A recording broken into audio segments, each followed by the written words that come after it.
Hey everybody, a lot of people on today. First and foremost, please let me know if you can hear me and if you can hear the guitar. If you can hear the guitar and you can hear me, awesome, let me know. All right, let's see. Let me say hi to folks and then we'll get some announcements and we'll get going with the show. And then we'll take questions and comments and all that kind of stuff. So shout out to Matt, as always, first on. Appreciate it. I am doing very well. Thank you for asking, Matt. Appreciate it. Ozman, 5151. Good to see you. Haven't seen you on for a little bit. Maybe I just missed you, but good to see you on. Nemo Unknown, as always, good to see you on. Tim Miller. Hey, how you doing, buddy? David Smith. As usual, good to see you on here. Let's see, Chris. Hey, Chris. And Ron Shack. All right. Ooh, Ron is in Florida and it's sunny there. Well, it's pretty cold here in Ithaca, New York, so I'm a little bit envious right now. Let's see. I'm anonymous, loud and proud. I hope that means the music. Arizona, DH 52, 85, 224, bunch of numbers. Good to see you. Working on his tan today. All right. Okay, hey, a bunch of people on today. So anyway, let's get going with the announcements. And thanks, Tim, for letting me know you can hear. And the sync is good too. Nemo Unknown, thank you for letting me know that. Okay. Not feeling the greatest today. Yeah, I gotcha. I'm anonymous. Understood. Not feeling that great today. I don't know what it is. Just a little bit under the weather. Maybe that's it. Maybe it's the weather. Okay. Well, first and foremost, I want to thank everybody that has donated to the channel and continues to do so. It's just great to get either a super chat or super sticker during the show. That's always really appreciated. But also donations from the donation page. That's always really appreciated. It really helps keep me kind of fired up to do these shows, I'll tell you that. And so that always helps a good deal. So it's always much appreciated. So for those who donated, thank you. And you know you've gotten an email or a direct comment from me already. So that's the first thing. The second thing is we're still going live with the member site. It looks like it's pretty much guaranteed to be in February now, but still going live with the member site. We'll have learning with the 5T method and other things, all the stuff that's on here, more detailed and more intimate than you get on YouTube. So anyway, there we go. That's coming in February. I'll keep announcing it on YouTube and on these live streams. All right, so that's that for the announcements. Pretty short and sweet, I think. I did a Deacon Blues video this week. I think a number of you saw it. Let me know what you thought. Let me know what other things you want to see. And we will get going with I'll do a little bit of improv. And give me more is king. Hey, James Severin. All right, I'm gonna have to get serious. Take off my fleece here for a second. Let's see. All right. So, Mr. Thomas V. Hey, Jeff Zabel. Good to see you on, brother. I can say that to a lot of people. That person I can literally say it to. All right. Let's give it a shot here. We'll see how this goes. Just fooling around with this a little bit this morning, kind of based on some of the people that I was playing this morning. Okay, all right. Let me see. Okay.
All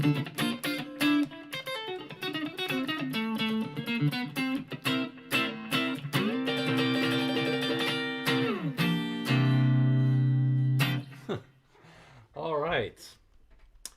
All right. Well, a little funky this morning.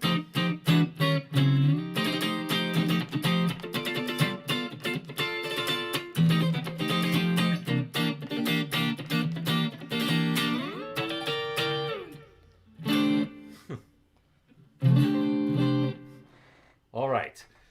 Let's see. Well, let's get on with the show. Let me look at see if there's any questions, and if not, we will get on with the R&B classic old school stuff. Let's see. It looks the same as the PRS Mira. Yeah, it's the same sort of color, is it not? Okay. Mark has gone over to the dark side. Well, I have a small secret here.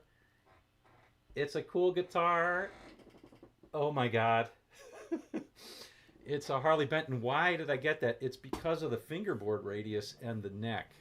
I actually like the neck on this. It's clearly, I mean, you know, maybe I'll take a look at the review, or I'll review this, but it's clearly not as good as my Fender American Made Strat, but I like the neck. It fits really well. It's nice. Good stuff. Okay, let me say hi to a few people. Hi, James Severin. Hey, Glenn. Good to see you. Highly Strung 1000. Hi from Portsmouth, UK.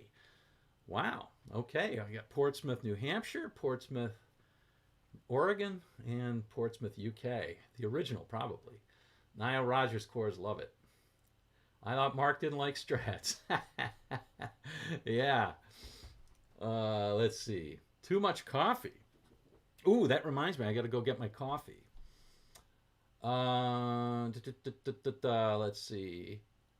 A little jazzy run at the end. Yeah, a little bit of that stupid.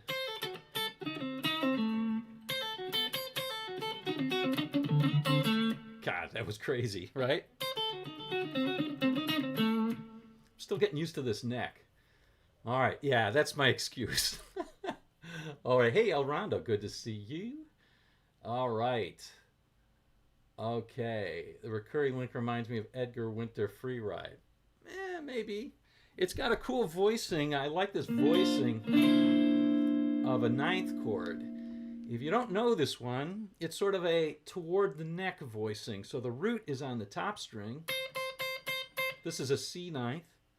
So the root's on the top string at the 8th fret, right? That's a C. And then we've got on the D string, I'm playing also the 8th fret, right, which is an A sharp. And then we've got a D, and we've got an E. And you can suspend it really easy by just moving that E up to F. It's really cool. So a lot of good voicing out of that one. Okay. Gypsy Minor, more jazz, chilling it, says that. Yeah, I did a little diminished scale, and it was sort of the classic diminished run. I can't come down so easy.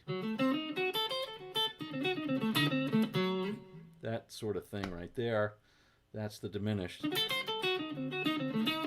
I'm used to doing the double diminished, that's what I like. I like that one a little bit better, but the classic run. Okay, any exercises that will help with fast funk strumming? I was working on Sugar Ray's Fly a while back. Quick strum. Yeah, well, it's tricky, you know. I mean, it's all 16th notes is the key to that. The engine that you got to build is 16th notes.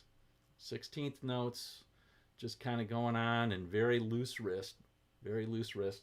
One of the things I like doing I didn't do it this time, but one of the things I like doing for funk is I use one of these Dava picks. Normally I use pretty thick picks and small picks. I use this tiny Tusk pick, which is even smaller than the Jazz. This is the Jazz 3, the Dunlop Jazz 3, right? So these are not normal size picks. These are small picks. But I use a Dava Jazz size pick, and these are nice because they're flexible if you hold them back here but they're pretty inflexible if you hold them here.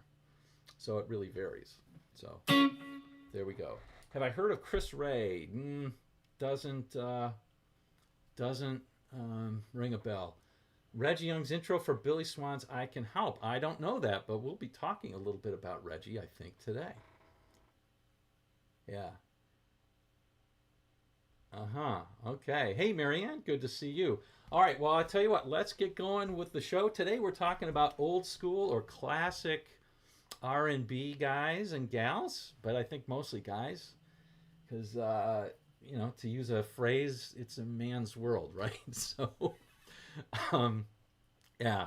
Anyway, that was a song, right? Song reference, not meaning it directly, okay, for all of the folks on here. So let's talk. Let me get that going, and we'll talk through it. So let's see if I can come up here, and I'm going to be switching in just a second here. Here we go. Okay, let's go to the desktop. Okay, there we go, and I think everything's good. Oh, well, that's kind of small. So I'll go to the old school then. Hold on. Oh, this is not... let me just do this instead, hey? There we go. That's better. Okay. So let's talk a little bit about this. And I'm going to get back to the regular one so that I can see all the stuff that I've got down here. Okay. So let's talk a little bit about the old school R&B. Who are a couple of people, and you should kind of take down your notes as we go through this stuff. But I took some notes as well, and we'll kind of talk through them.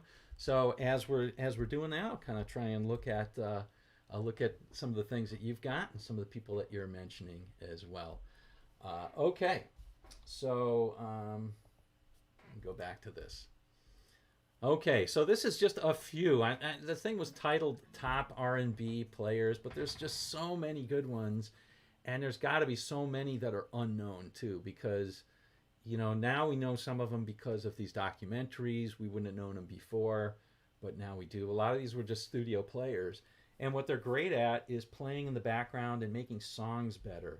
So here we go. So here's the first one that I wanted to talk through. And I'm not sure why, but his name is not coming out. Oh, I get it. I understand now. Hold on. There we go. This is Steve Cropper, if you don't know. So, we're just starting, and this is in no particular order, but definitely, Steve Cropper was a guy who had a huge influence. He was the Stax guy. The Stax house band guy in Booker T and the MGs, and played on so many different great ones. This is one of his most famous riffs.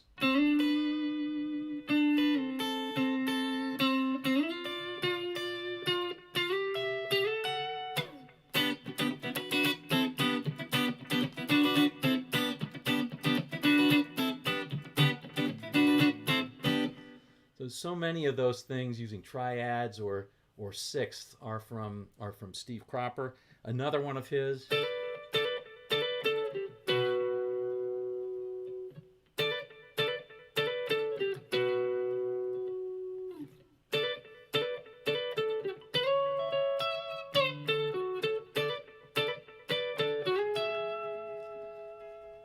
All that kind of stuff. Now, Steve Cropper co-wrote that with Otis Redding. He wrote a lot of stuff, actually, and he had his own publishing company. Mojo magazine in the UK rated him the greatest living guitarist in 1996 or 98, something like that. And I think, it's not saying he's the best in 1998. What it's saying is, all of his accomplishments and stuff. Yeah, Mentor Williams wrote Drift Away, folks. And the guy on Drift Away is, I believe, the main guy is Reggie Young playing on Drift Away. But There we go. Okay, let's see. So, what are some other ones? Another one I really like of his, which is his composition as well, or he was a co-writer, was this one. You can hear it at any wedding or bar. It's this one.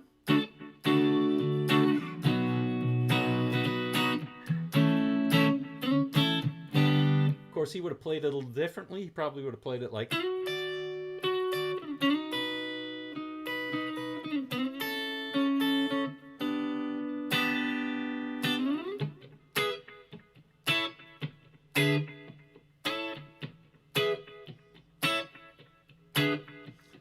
Gonna wait till the midnight hour. Okay. Gary, thank you so much. That's a really wonderful super chat. Really enjoy, and do catch up later. And good luck with the move. Always very, very, very much appreciated. So thank you. Yeah, good luck with the move on that one, Gary. All right. So yeah, there's that one. And one other one I'm really fond of his. Let me see if I can do this. Yeah, I think so. I don't know if I have the right swell, but it's kind of like this.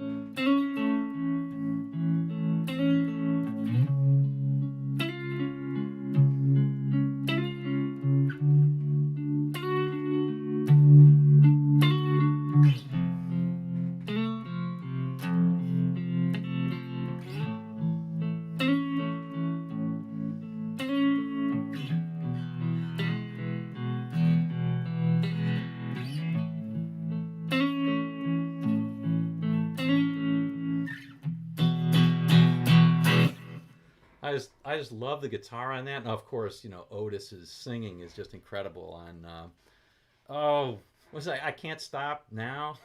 I've Been Loving You Too Long. I just love that song. And Steve Cropper's guitar on that, just great. I don't know if he's a co-writer on that one. Somehow I doubt it, but he did co-write a lot of those. And yeah, so Steve Cropper, great player. By the way, this is in no particular order, although you could say, he's definitely one of the giants for sure. But it's in no particular order, and it's by no means meant to cover everybody. So I'm just going to cover a few people. Now, this next person, I'm going to sit back. Thank you, Chris. I'm going to sit back and let you tell me who this guy is. Ron Isley. Is it Ron? Was Ron Isley brother? Oh, I can't remember. I thought it was Ernie was the guitar player. David.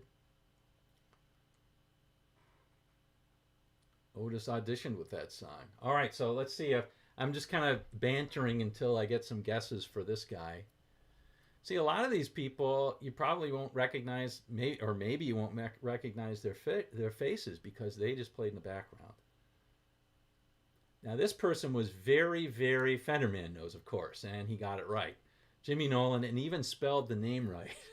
I think most people spell it with an A there at the end, but Jimmy Nolen is right, and of course, he's most famous for being James Brown's guitar player. So let's play a little Jimmy Nolen, yeah? So let's go.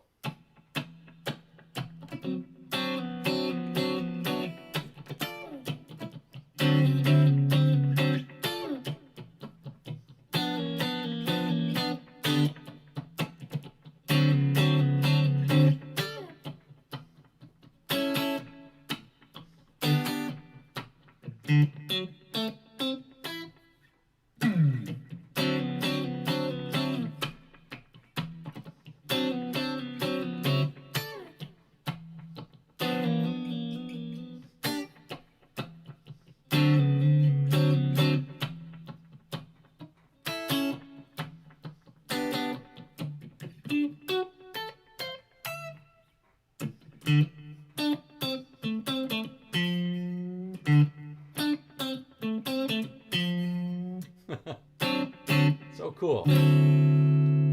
So yeah, I like this tone too. It sounds really nice. I'm digging this guitar actually. Really am liking it. Maybe I have to pick up my Strat again. And Mr. Thomas V isn't even here. Oh, there he is. Mr. Thomas V is there to bask in it. Okay, yes, that's right. This is Jimmy Nolen. Let me play another one. This one's a little bit tough because it's I'm thinking of the Stevie Ray Vaughan song. Stevie Ray Vaughan was clearly influenced by this sort of stuff.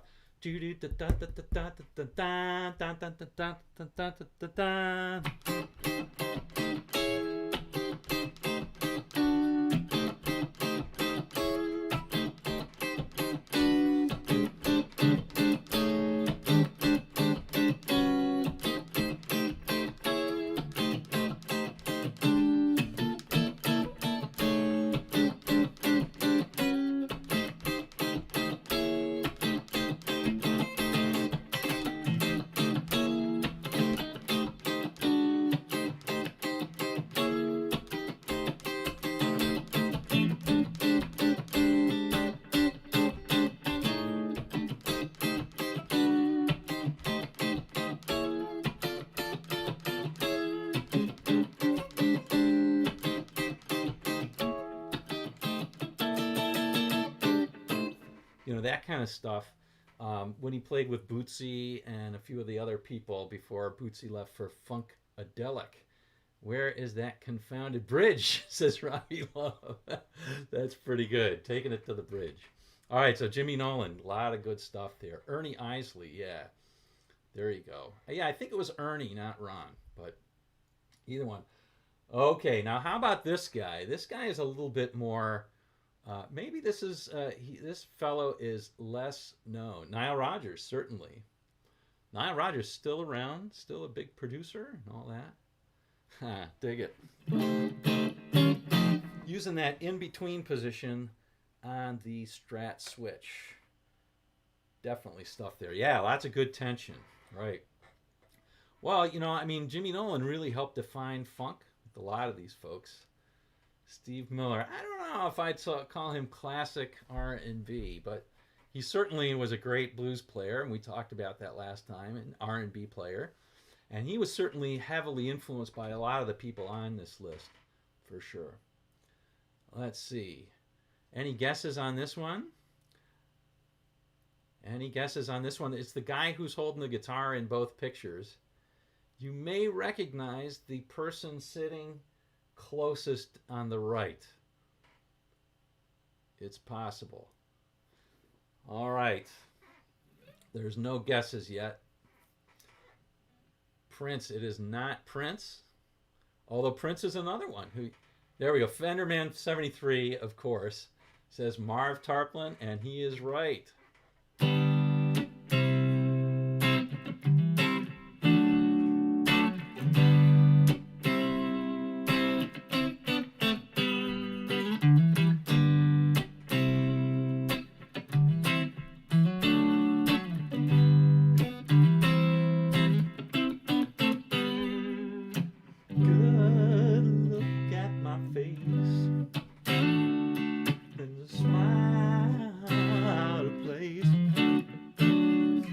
That's about all I know of that for right now. Just noodling around, but that's Tracks of My Tears. Of course, he played on a lot of Smokey stuff. I think Tears of a Clown was actually Funk Brothers, but Marv Tarplin. Now, what's kind of interesting about Marv Tarplin, he was the Supremes guitarist before, when they were called the Primettes. They were called the Primettes, and Smokey heard them and stole Marv Tarplin before the Supremes got really popular. So it's kind of interesting. He loved his playing. And he kept with them the whole, a long time. Yeah. Oh, is that right? I'll have to check that out, Fenderman. Yeah, good stuff. Marv Tarplin. Okay, here's my next one. Now, this is another one of the giants. Again, I just want to emphasize this is in no particular order. Another one of the absolute giants here is this gentleman, and definitely well known for a couple of things, but probably, let me play something that's a little bit like his most famous thing. So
it's hard to do that one because it's so sparsely played, but just so beautiful. His playing on Brooke Benton's Rainy Night in Georgia is his most famous, but he played with a lot of different players. King Curtis, he supposedly had, that's right, if you haven't guessed it yet, it's Cornell Dupree. So he supposedly played on 2,500 sessions with all kinds of players. If you haven't heard his stuff with stuff, you gotta listen to it. So check it out. Yeah. Yeah, and played funky stuff and all that. If you haven't, the band is called Stuff. It's absolutely fantastic. It's all instrumental stuff, but and it's not showy. He doesn't show off. He never showed off, but just really, really, really beautiful stuff that he could play, and yeah, just incredible, just incredible. Science between those slides on the first two strings. So yeah, so they are beautiful, aren't they? But this one right here, that these are fourths. So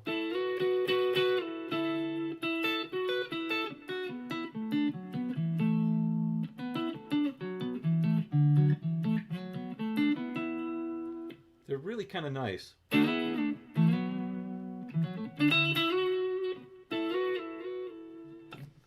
They're really kind of nice. So those are fourths. They're notes that are separated by three in pitch.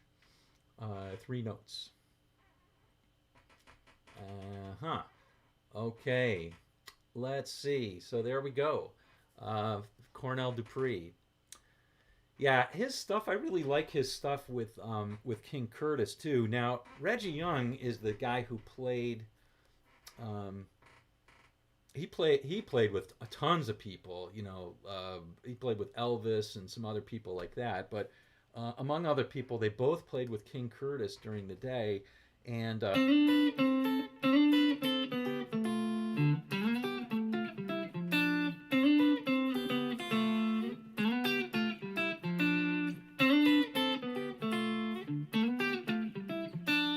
Now that's Reggie's part, but Cornell used to play live with King Curtis as well, and Memphis Soul Stew. If you haven't heard that, you got to check it out. If you like the stuff that like Dobie Gray's Drift Away, if you like the guitar on that, you'll love King Curtis Memphis Soul Stew. Great, great stuff. Great, great stuff. Okay, yeah, just the epitome. He's just sitting there smoking that pipe. Sitting on those steps, wearing those 70s. Almost got that leisure suit, but that's definitely cooler. It's got the gold chains and the thing. Now we'll get to another giant here. A huge.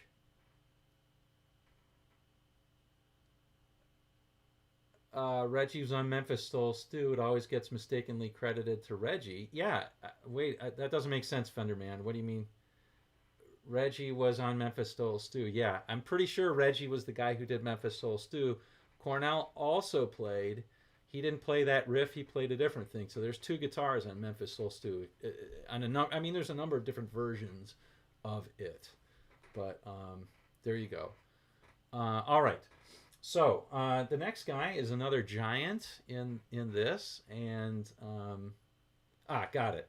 Yeah, it's often mistakenly goes to Cornell DUPREE for that main thing that I was playing, but that's Reggie Young's lick. Who's in that pipe? I don't know. Somebody's in that pipe, or what's in that pipe? Yeah, probably the right stuff. Right? Okay. So I'm kind of talking around this one, but this gentleman should be probably better known. Super influential in lots of different ways. He's famous on guitar for influencing Hendrix, but perhaps his influence in the guitar was not as great because he played an F sharp tuning. He apparently he tuned it based on the black keys on the piano. But anyway, that's a pretty weird tuning. But he was pretty influential to Hendrix, and particularly his chordal style. And yeah, so good stuff on this. But he also later became very... a number of his songs were picked up by Martin Luther King and the Civil Rights Movement. And when he played with the...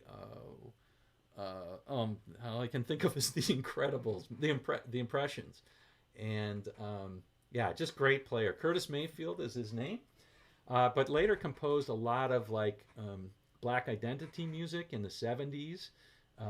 So he became and socially conscious music. He did Superfly, but then he did a lot of other socially conscious sort of music, not just on race issues, but on like poverty and crime and drugs and stuff like that. So very influential in that way. Curtis Mayfield's the guy. He also sang in this falsetto voice, which was pretty cool. Yeah, Superfly. All right, let me see if I can do credit to his beautiful chord progression here. Trying to remember it here. Let's get it.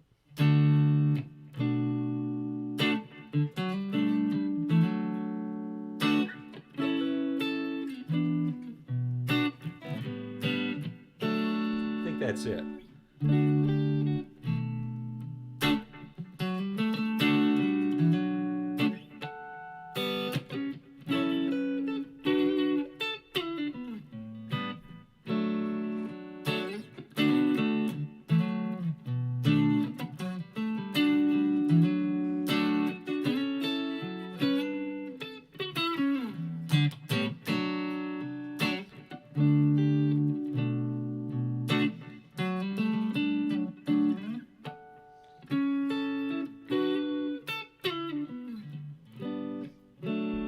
Time just pure.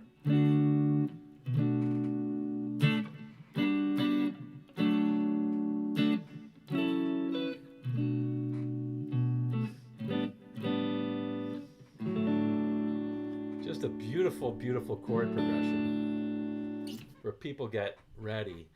Yeah, unfortunately, he died relatively young. I think he was like 50 something, maybe early 50s.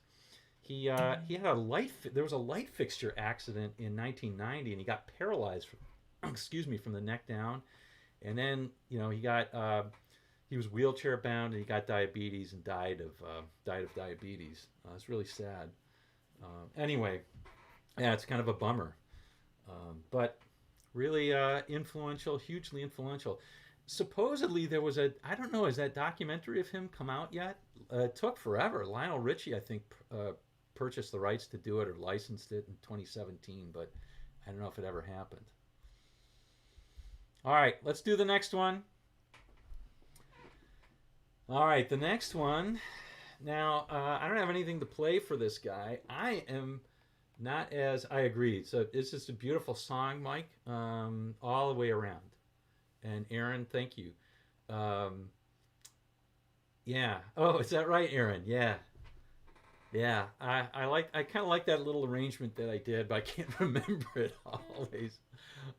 But anyway, So this gentleman was highly influential, and Chris, if you're still on, um, he's most well known for being the gangster of love. So Steve Miller tips his hat to this gentleman a couple of different times. Jimmy Vaughn said that he and Stevie Ray Vaughan both held this fellow in the same regard as Freddie King and Albert King, if you can believe that. His name is, as Fenderman said, it is Johnny Guitar Watson. Now, what's interesting about Johnny Guitar Watson is that he remade himself 3 times. He started as a blues guy with a pompadour, which you can see on the right there, and then he got into the R&B stuff and was very, very influential to also Etta James. And then in the 70s, he remade himself as a funk player. I don't know who the Commodore's guitarist was. He was good, though. Yeah, I agree, Mike. We'll talk about that suspended sort of sound, that slash chord. We'll talk about that. But yeah, in Space Cowboy, the gangster of love, he is Johnny Guitar Watson was the gangster of love. Now, one other thing is that, and Mr. Thomas V should be appreciative of this. You can see in the picture on the left, it's kind of interesting. I'm not sure why I chose that one because he's playing the wrong guitar. He is known as a master of the Stratocaster, so he's one of the original masters of the Stratocaster. He was very flamboyant and swaggering in both, apparently both on and off stage. And this is of dubious nature, but supposedly he commented rather unfavorably about Hendrix and said, I was doing that way before he was, and all that. Superman Lover, yeah. That's a good song. It's a good funk song. Yeah, good stuff. Superman Lover is good. All right, so there we go. Johnny Guitar Watson. Let me say hi to a couple of folks. Yeah, very, very brash and out there, which is not my style, but interesting that he played a Strat, and there we go. All right. So let's see. Somebody just joined. Oh, John McDonough. Hi from London. Hey, before we go on, let me talk about my personal favorite chord, and that is the slash chord. Has nothing to do with that guitarist from Guns N' Roses. The slash chord, this happens to be a G with an A bass. I just love that chord, and particularly this version of it. Now, to play this, what I do is I deaden the 5th string, but it's just a G chord, right? A regular G bar chord, and then you move this G up to A. Of course, you have to rearrange your fingers, but there you go. Really, really beautiful and well-known voicing. It's well-known, and yet people don't play it that often, so it's always interesting when it comes up. Well-known voicing. It's good to play well-known stuff. All right. Hey, Bertrand. Yeah, he probably did start a lot of the antics. I don't know about a lot of the stuff, but a lot of the playing. But there we go. Many, many, many R&B chords feature that. She's Gone is definitely one of them. All right. Let's see. And what I love about it is it's so simple, right? It's basically just a triad, and you're adding one note onto it. So it's a 7th chord, even though you're not playing a 7th, right? I guess it's not a 7th chord. It's a 4-note chord. Very pure. It's not one of these things that has a lot of weird stuff on it. So it works in a lot of places. You substitute it, instead of playing the 5, the usual place where it comes in is, instead of playing the 5 chord like in a blues or in a blues structure, you play that chord instead.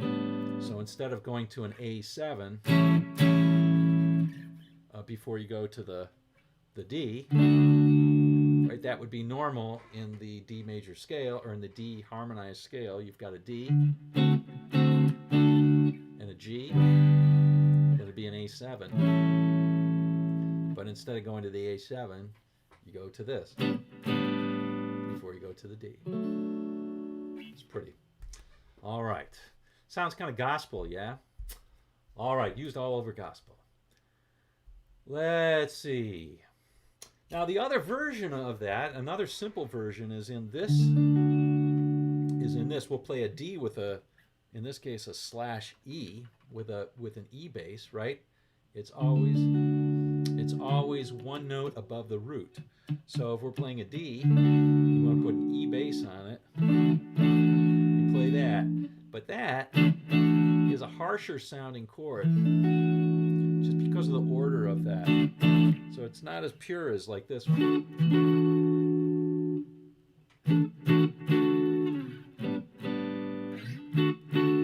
Anyway, has to be in context.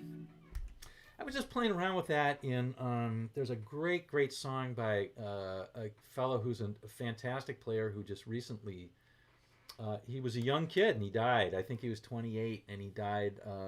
He had depression problems. He had psychological problems and he died from an overdose, I think. Or maybe it was other suicide. But in any event, his name is Sean Costello. He played with Susan Tedeschi. He was a blues player, but he also played a lot of R&B, which is a common thing to play those. And I was just playing one of his things that featured that chord prominently. Featured that in E flat with an F bass. Yeah, well, we'll be talking about some of these folks. All right, the next one. Now let's see if we can guess this. Somebody other than Fenderman, try a guess on this one. Try a guess on this one. Yep. Yes, lots and lots and lots and lots and lots of R&B. It's really hard to find an R&B song where that's not used. That's not true, but it's nowadays. It's one of the things that was featured in Philadelphia Sound a lot. Okay, now who could this be? Here is a hint. He's a ram. Well, maybe he's not a ram, but his singer was. His singer was a ram. I'll play something and see if you get it. Here we go.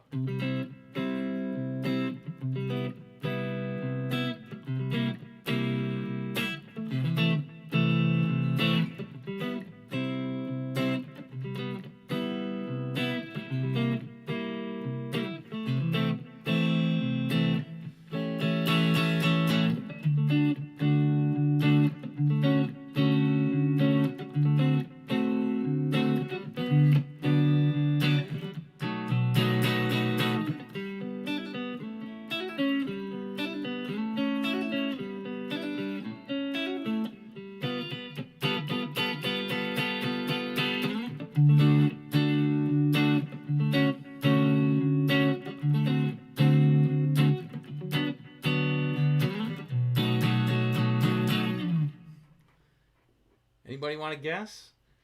I'm so tired of being alone. I'm so tired of being alone. Can't you help me?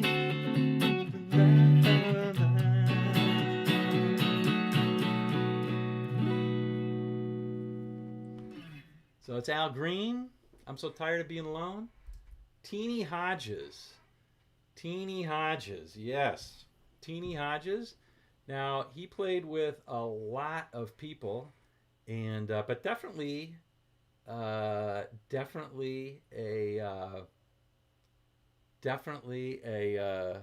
an influential player, great player.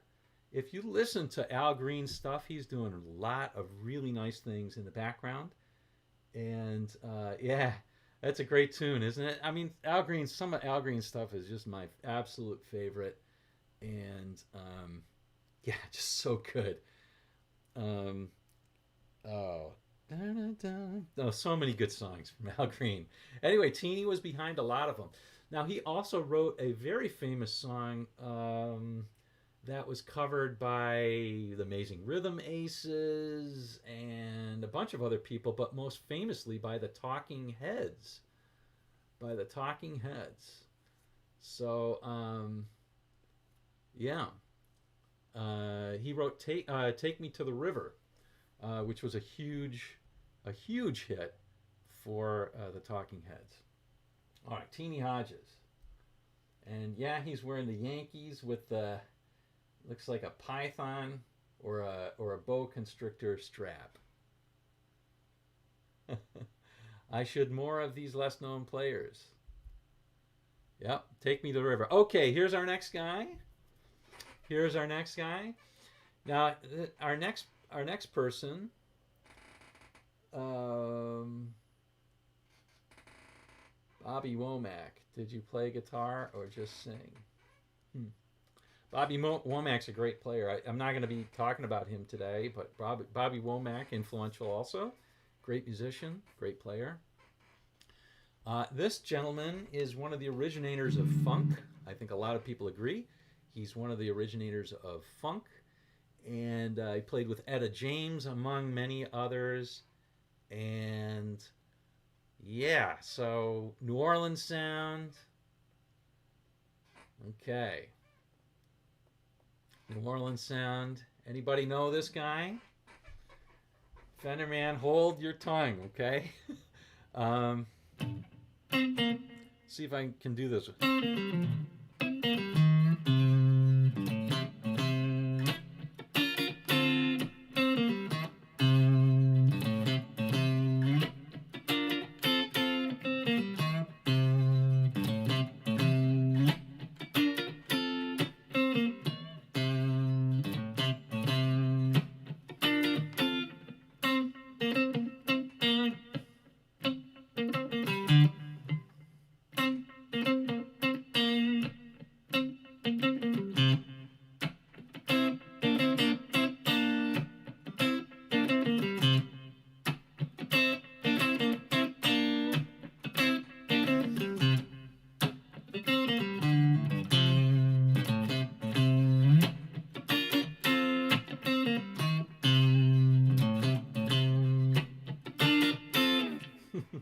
So that's Sissy Strut. Hey, Angel, Angel, good to see you. Sissy Strut, Leo Nocentelli. That's right, Robbie. That is right, Leo Nocentelli. And he is still around. You can see him these days rocking a Fender Starfire. That's a real, or a Squier Starfire. Amazingly, he uses a real cheap guitar, but hopefully he can afford better and he gets recognized. The Meters were really pretty cool. They're a fun band from NOLA, and they're a lot of fun to check out. Maybe I could do some gospel songs next time. Yeah.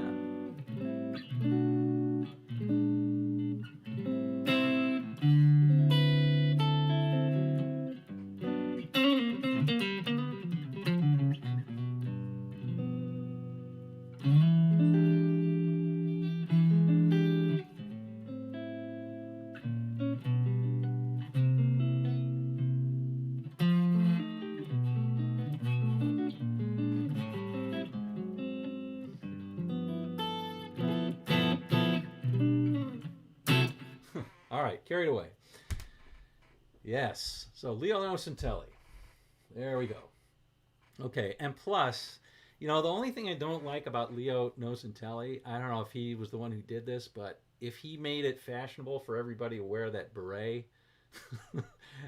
he makes it look good, but too many people don't. All right.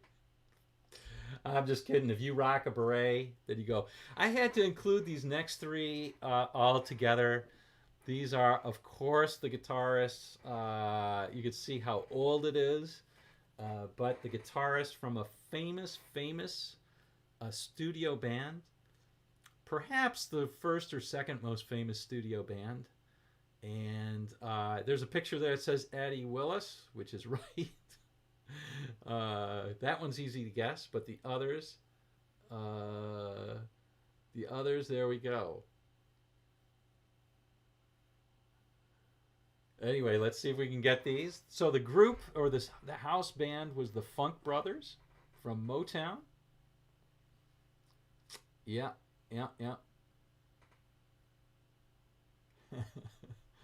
All right. So they are Robert White on the left, Joe Messina in the center, and Eddie Chank Willis on the right. on the right. So I used to pass. I used to pass Hitsville every day on my way to school. I used to drive by every day on the way to school. I actually played with Joe Messina once, and it was a lot of fun. He didn't play guitar for 30 years. He didn't play any guitar, and it just was a thing he didn't do. And so he played harmonica all night. I've said this before. Yeah, Steve Cropper's in here, Angel. Ron Hell. Yeah, I played guitar. I was by far the worst musician in the room. I really was terrible at that time. I'm still not up to snuff. These were all jazz guys. I mean, Joe was a hardcore jazz player. I mean, he was Charlie Parker and Stan Getz influenced, and all those guys from back then. That's what his influence was that he brought into the Funk Brothers. And he used to play on the Soupy Sales show. Now I don't remember Joe from that because I was too young. I remember Soupy Sales when I was older, but he was it was a different era. But yeah, and he's also Joe Messina is also famous for playing a Telecaster, and you can see it right there. He plays a Telecaster with a Jazzmaster neck, so it's pretty interesting that. Now Robert White is the guy. He was also heavily jazz influenced. His influences were Oscar Moore primarily, who played with Nat King Cole, and then Raspberry Beret. Yeah, I could use one of those. White Fang. That's right, Robbie. Oh man, White Fang. That was awesome. uh, but Oscar Moore and Wes Montgomery. So lots of good stuff. And then but Robert White is famous mostly for coming. He's the guy behind My Girl. But so many of the great songs are Motown were some conglomeration of these three players. Eddie Chank Willis was known for doing some of the more rhythmic things and lining up with the snare drum, and yeah. There's a lot more in my R&B course that I have online. So if you want to go to Teachable, it's there, and you can get it. If you want to wait and get a membership, that would be even better because then you get that along with it. But that's another story. But yeah, the R&B course is available online at my Teachable, which I'll put a link after I do this webcast. I'll put a link to it down below. I'll put a link to my Teachable. So yeah, hey Tom Don, good to see you. Good to see you on. All right, so the funk, the Funk Brothers. So lots of people would be. There's a couple of people who are top, I think, on funk guitar, and Jimmy Nolen, who we talked about before, is often mentioned. So is Leo Nocentelli. I mean, the Meters, the guy that we just talked about, Leo Nocentelli, the guy with the beret. This guy did a lot of funk. Okay, my last one I'm going to talk about today is a contemporary, and yes, Frank, you missed, or Ozman, you missed everything. Yeah, Jimmy Nolen. Jimmy Nolen. We talked about him earlier. This last person, of course, I don't even think you need Fender Man to help you out on this one. So who is this guy?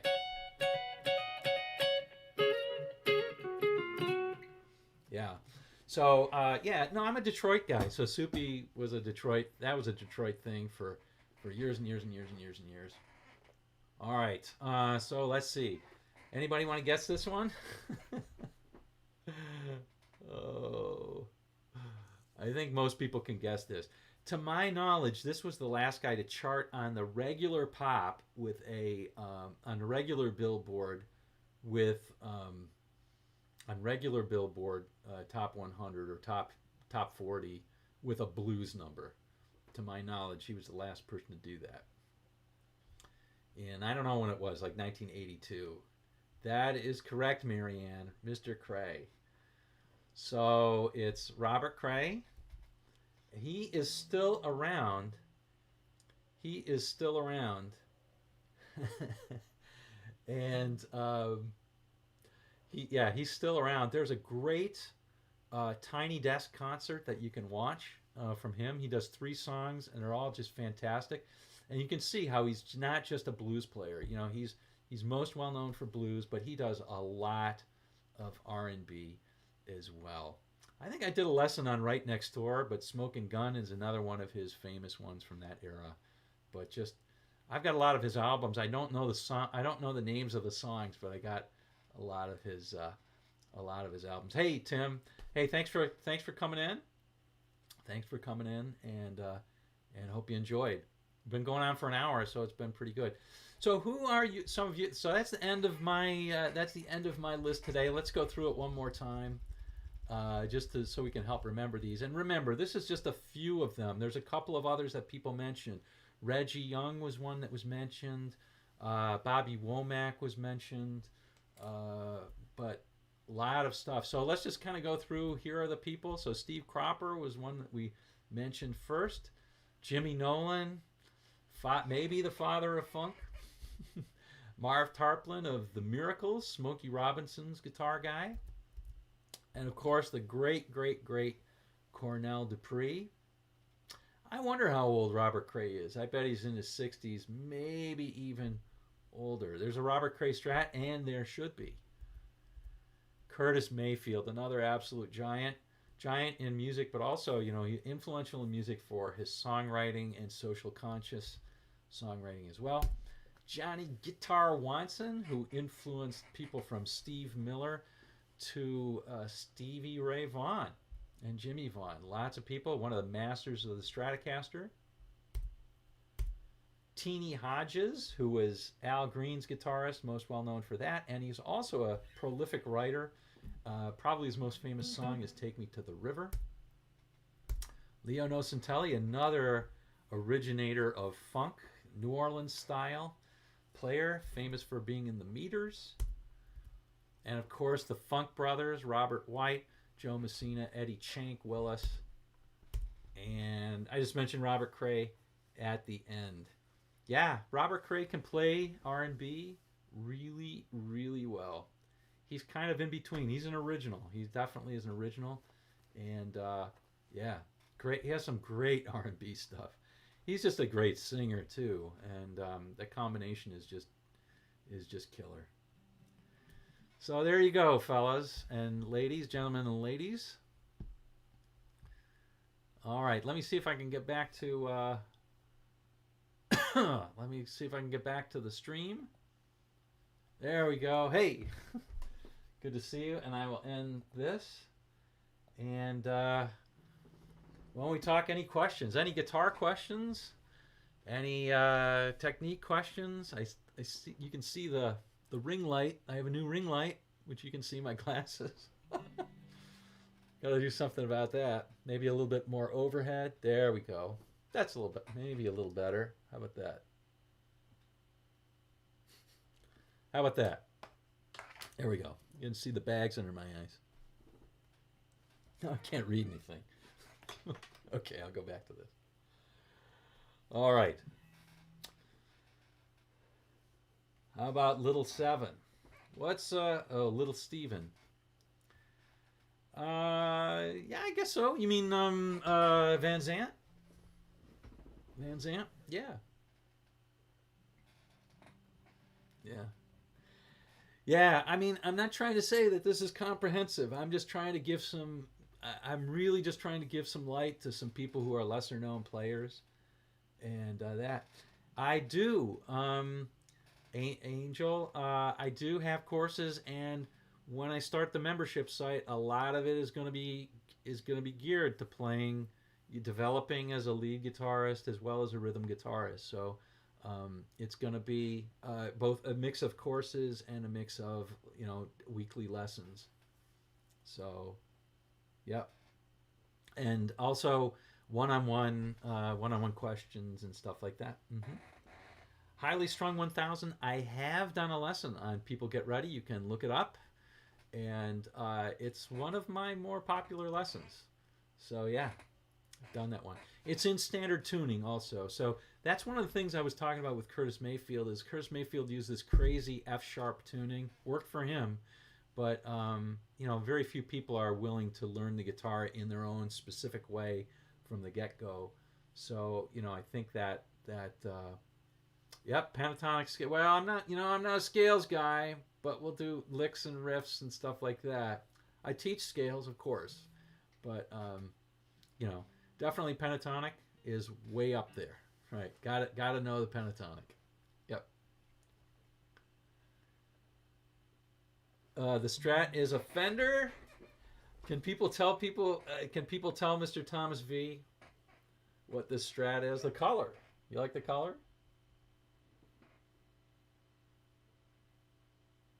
Mark Lettieri is a funk jazz type player. Uh-huh. Yeah, I'm not familiar with him, Dave Smith. I'll have to look him up. So it is not. It is a Harley Benton. It was so low priced. I liked the neck. I wanted to check out. I love the necks on my other Harley Bentons, so I wanted to check it out. And it is indeed a fantastically playing neck for me. But I'm gonna have to start playing my Strat more because I'm digging the sound. And I have to admit, I played it one-on-one. I'm going to compare it to a Strat in a video. And yeah, it's not... these are Alnico 5 pickups, which are pretty nice. But it's not quite at the level. It's not quite at the level of my American Standard, or certainly not at the level of my Chuck Thornton, CP Thornton, which has Lawler pickups in it, which are really, really fantastic. All right.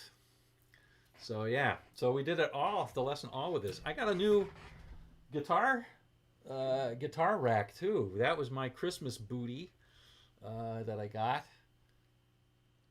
My Christmas stuff that I got, my Christmas gear that I got.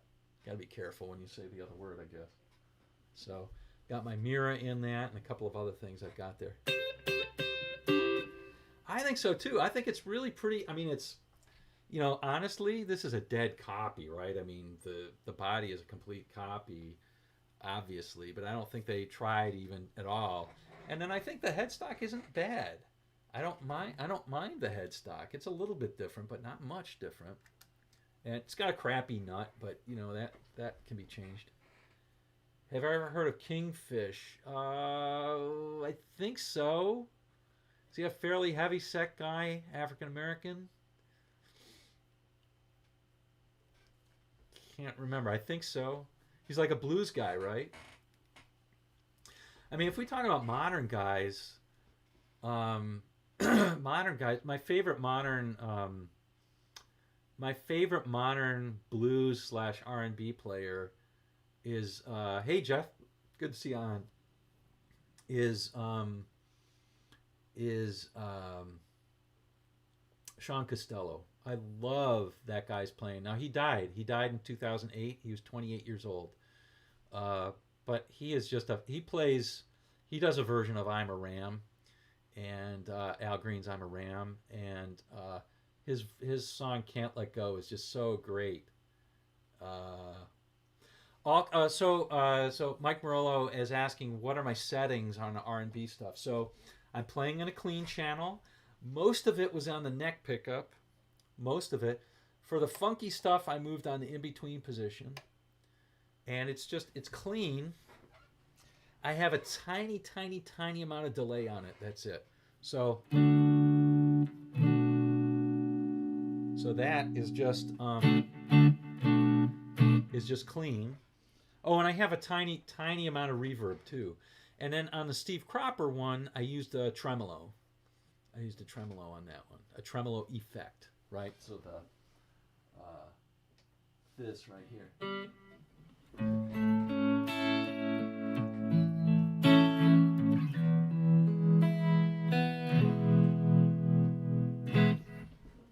Right? Remember, they used to have that. That was a thing on the old Fender amps. I don't know if it was on the Princeton Reverb or what, but they had the tremolo effect, and that was like a thing that was highly sought after. Yeah, I used to have one, and was it on the Twin? I don't know if the Twin had that. Somehow I think it did, but I don't know. I think I was using the Twin back then, and my front man JD used to say, "Put a little shake on it, Mark," and that's what he meant, the tremolo. This is a Harley Benton. A Harley Benton Vintage Series Strat. And I honestly, gang, I bought it to review and probably to give it away to as a promotion for, oh, excuse me, as a promotion for my membership site. I'm going to be giving away a few guitars, not my high end stuff, but I'm going to be giving away a few guitars.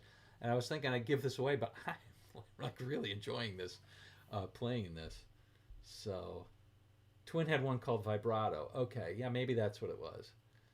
Yeah, Samantha Fish. I think of her as more blues, but maybe she's R&B, contemporary. But I mean, Robert Cray. Uh, yeah, great dual guy. Another guy who's really good is Marcus King. Um, Marcus King is. Yeah, I've heard of. Yeah, so Christone Ingram. Yeah, Kingfish. I've heard him. He's good. He's very good. Thanks, Angel. Uh, well, I'm not so sure. This one's pretty awesome. I have to say. Now, I had to do a tiny amount of work on it. This is just for the live stream guys and gals. I'm gonna show you really close. See if I can get this in. See how high those screws are? And that's after I did have to put a shim in the neck. But that's nothing. I mean, Fender does that all the time. And so I shimmed up the neck so I could move down the screws. I didn't feel like buying another set of screws. But yeah, Gary Clark Jr. Really good, really good. But anyway, I'm digging how this sounds. I really am. Maybe I will. Sue Foley. Sue Foley. I don't remember her. I don't remember Sue Foley. So, yeah. Yep, there's a tiny, tiny bit of delay. There's a tiny bit of delay. So, yeah, if you haven't heard Sean Costello yet, do yourself a favor. Google Can't Let Go. And the guy was a triple threat. I mean, he was a songwriter, he was a singer, and he was an amazing guitar player. Actually, he's a great singer. And he was all blues. He played a lot with Susan Tedeschi. And then I think his girlfriend was like Levon Helm's granddaughter or something like that. And so she introduced him to Levon Helm. And then he used to go to his jam session in Woodstock. And Levon got him to think more broadly and listen to more types of music than just blues. And then he blossomed as a writer and as a player. But just so good. And I was saying before, I think Fenderman was talking about the slash chord, right? So his opening to one of his songs is something like this.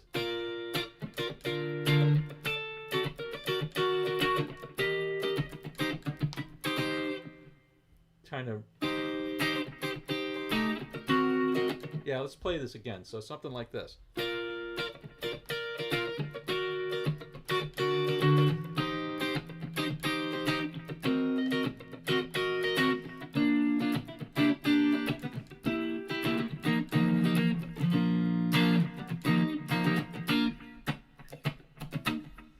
Something like that. So that's the amen at the end of that, right? The gospel amen as you're playing that, coming back to the tonic. So that happens a lot. That happens a lot. Marcus King, yeah. Marcus King is really good. I like him. Now, I don't like when he does so many of the like Guitar God type stuff. He's clearly trying to be like Guitar Hero stuff. Maybe it's just kind of a function of his eclecticness is kind of a function of like he has to do all that stuff to make it. But when he plays blues and R&B, oh, so good. So good. So good. Papa Chubby. Yeah, I've heard that. Is that right? Vibrato. Well, they call this a tremolo, right? And it really is kind of a vibrato, isn't it? All right. Anyway, very cool. Well, I tell you what, if there are no more questions, deluxe prints were in. Okay, there we go. All right, if there are no more questions, I think I'm going to play us out. Maybe we'll see a little bit about what this fake strat can do. We'll try out a little of the keys. Now I was improvising this morning. I don't know the chords yet, so if I make a mistake or two, it's because I don't really know what I'm doing. I'm just playing by ear. So, but we'll see if we can see if we can do this one.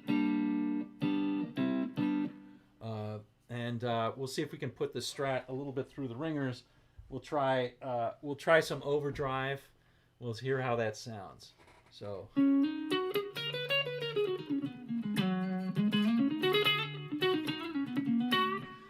So no, Angel, I did not replace the screws. What I did was I shimmed the neck so I could screw them down a little bit more. That's it. That's it. So you're just changing the angle just slightly on the neck. Fender does it all the time on theirs. In fact, in the 70s and 80s and even into the 2000s, Fender had something called, maybe it was in the 80s, that they developed called micro tilt on their high-end models. And it's basically you just put an Allen wrench in there, you loosened up these two bolts and you twisted it a little bit, and it was a screw that pushed the bottom of the neck out just a little bit. And it just changed that angle a little. So there we go. All right, let's see. All right. Lots of good comments. All right. Well, I'm going to play us out. Thanks so much for coming. I'll just say, everybody, thanks. A special thanks to Gary. That was a very generous. Super chat. Really, really appreciated that. Thanks to everybody who donated. Remember, the member site's coming in probably now, honestly, early to mid February. We're going to be launching it, and we'll have this. We'll have much more intimate where you can ask questions a lot more easily, and all that. Get requests, and so combination of courses that are already done, and new material that comes up on a weekly basis. So there we go. All right, let me see if I can do this. Get the volume right here first. Let's just listen a little bit.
Try some other pickups.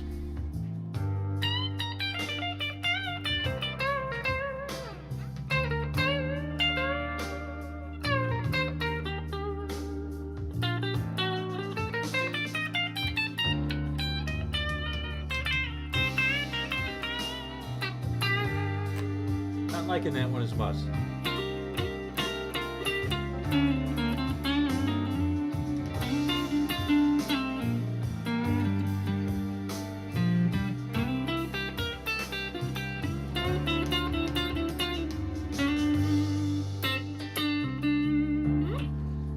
Burning it a bit.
Put it even higher on the burner.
Not bad. Not bad. All right, folks.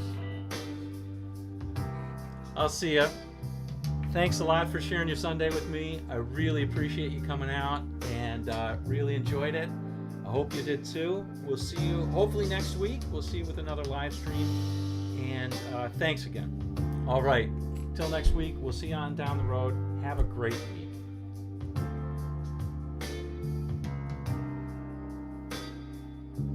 Now I gotta figure out how to end the stream.